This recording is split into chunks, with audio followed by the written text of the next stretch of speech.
지난 1월 유엔 회원국들이 제4차 국가별 인권 상황 정기 검토에서 우리 정부에 모두 263개의 인권 개선 과제를 권고한 바 있습니다. 정부는 지난 7일 스위스 제네바에서 열린 제53차 유엔 인권 이사회에서 164개의 권고를 수용하겠다는 의사를 밝혔는데요.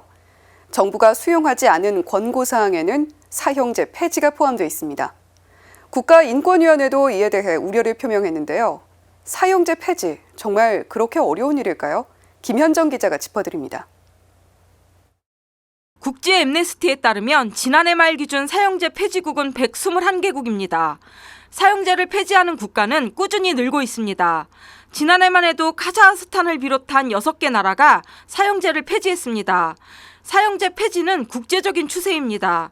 그럼에도 한국 정부와 사법체계는 이러한 추세를 따라가지 못하고 있는 겁니다.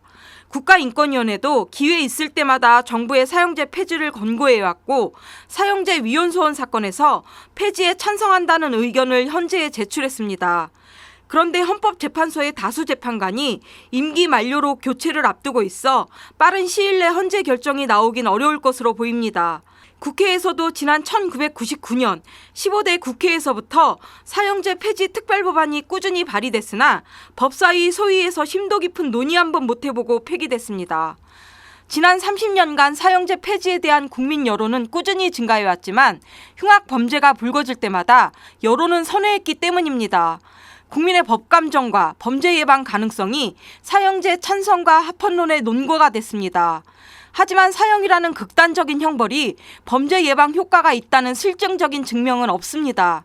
실제로 사형수 23명에 대한 사형 집행이 이뤄진 1997년 이듬해에는 살인사건이 전년도보다 177건이 증가한 966건이 발생했다는 통계도 있습니다. 또 이성이 아닌 국민의 법감정이 법이 되어서는 안 된다는 반론도 있습니다. 사형 제도는 오판 가능성이 여전히 남아있고 선진 사법체계에서 어울리는 형벌 제도가 아니라는 점도 간과해서는 안 될 것입니다.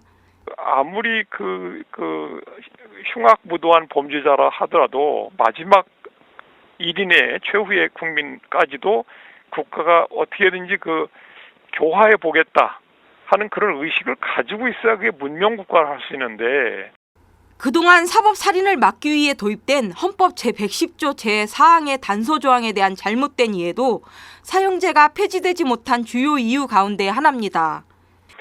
국가 긴급 상황을 이유로 예외적으로 이게 가능하게 해놓은 거예요. 첫 번째는 비상경이 발동되어 있어야 한다는 거고, 둘째는 군사재판이라는 예외법원에 의한 재판이 있고, 세 번째는 3심제가 아닌 단심제만 적용된다는 3개의 예외가 딱 결합돼 있어요.